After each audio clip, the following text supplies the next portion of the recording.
Hello friends, welcome to Choose Narendra IAS.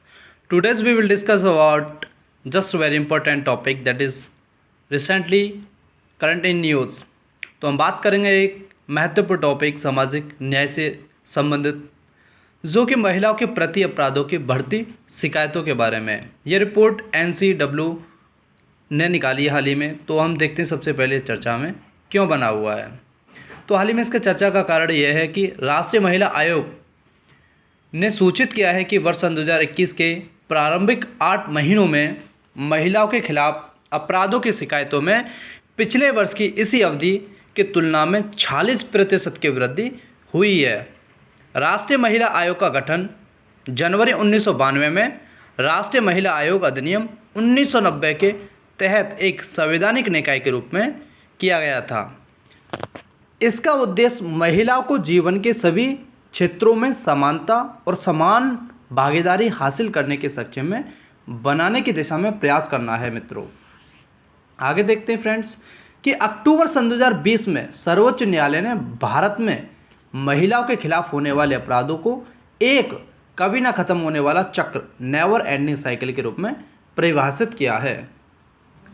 अब देखेंगे इसके महत्वपूर्ण बिंदुओं के बारे में। परिचय, प्रमुख अपराध क्या हैं, शिकायतों की संख्या कैसे बढ़ रही है। तो देखेंगे गरिमामय जीवन के अधिकार के खिलाफ घरेलू हिंसा एंड विवाहित महिलाओं का उत्पीड़न या दहेज उत्पीड़न, महिलाओं का सील भंग या छेड़छाड़, बलात्कार और बलात्कार का प्रयास, साइबर अपराध, ये इसका एक सीरीज़ है। आगे देखते हैं कि राज्यवार आंकड़े क्या हैं। सबसे ज़्यादा उत्तर प्रदेश जिसमें कि 10,084, दिल्ली 2,147, हरियाणा 995, महाराष्ट्र 974। महिलाओं के प्रति हिंसा, इसको देखेंगे, इसका इंट्रोडक्शन देखेंगे क्या है। संयुक्त राष्ट्र महिलाओं के खिलाफ हिंसा को लिंग आधारित हिंसा के रूप में परिभाषित करता है, जिसके परिणामस्वरूप महिला को शारीरिक, यौन या मानसिक नुकसान या पीड़ा होती है, जिसमें इस तरह के कृत्यों की धमकी, जबरदस्ती या मनमाने ढंग से उनको स्वतंत्रता से वंचित, चाहे सार्वजनिक या निजी जीवन में हो, करना शामिल है। महिलाओं के खिलाफ हिंसा एक सामाजिक, आर्थिक, विकासात्मक, कानूनी, शैक्षिक, मानवाधिकार और स्वास्थ्य, शारीरिक और मानसिक का मुद्दा है। और आगे देखते हैं कि फ्रेंड्स के हाल ही में कोविड-19 के प्रकोप के बाद से सामने आए आंकड़ों और रिपोर्टों से पता चलता है कि महिलाओं एवं बालिकाओं के खिलाफ सभी प्रकार की हिंसा, विशेष रूप से घरेलू हिंसा में वृद्धि हुई है। अब देखते हैं इसका कारण क्या है, क्यों ये वृद्धि हाल फिलहाल में बढ़ रही है। तो गाइस, लैंगिक असमानता महिलाओं के खिलाफ हिंसा के बड़े कारणों से एक है, जो महिलाओं को कई प्रकार की हिंसा की जोखिम में डालती है। उनके अधिकारों को व्यापक रूप से संबोधित करने वाले कानूनों की अनुपस्थिति और मौजूदा विधियों की अज्ञानता है। दूसरा कारण यह है कि सामाजिक रवैये, कलंक और कंडीशनिंग से भी महिलाओं को घरेलू हिंसा के प्रति संवेदनशील बना दिया है तथा ये मामलों की कम रिपोर्टिंग के मुख्य कारक हैं। अब देखेंगे इसके प्रभाव क्या पड़ते हैं।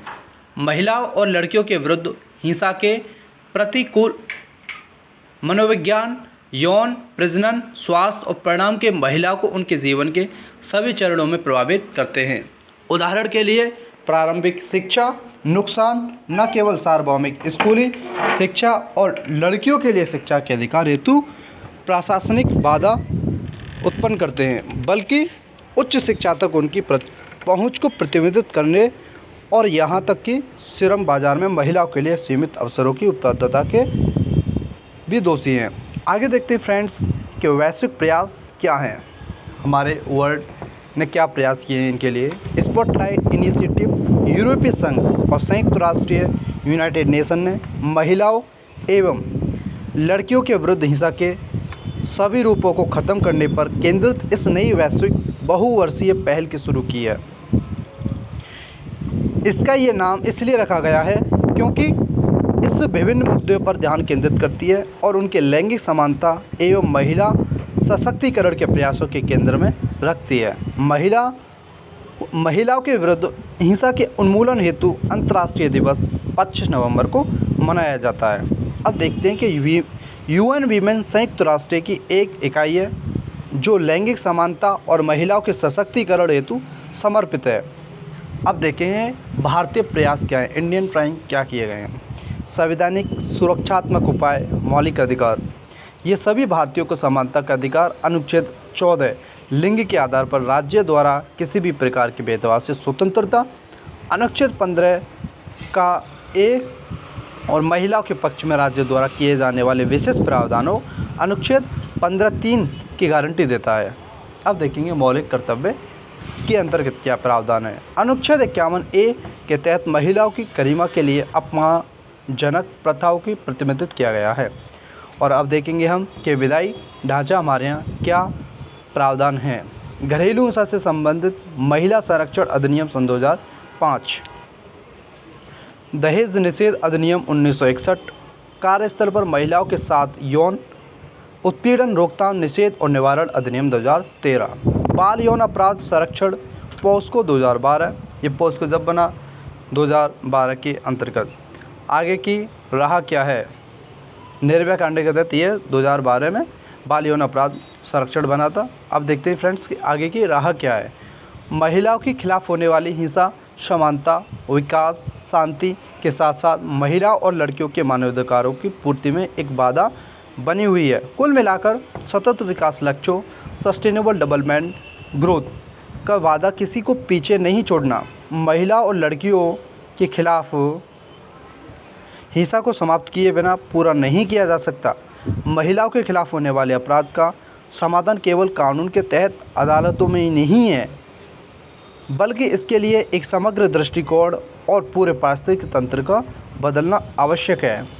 इसके लिए कानूनी निर्माताओं, पुलिस अधिकारियों, फॉरेंसिक विभाग, अभियोजकों, न्यायपालिका, चिकित्सा और स्वास्थ्य विभाग, गैर सरकारी संगठनों, पुनर्वास केंद्रों, सभी हितधारकों से एक साथ मिलकर कार्य करने की आवश्यकता है। I hope you understand this video and you like this video. Please share, subscribe and thanks for the watching. Thank you friends. Thank you guys.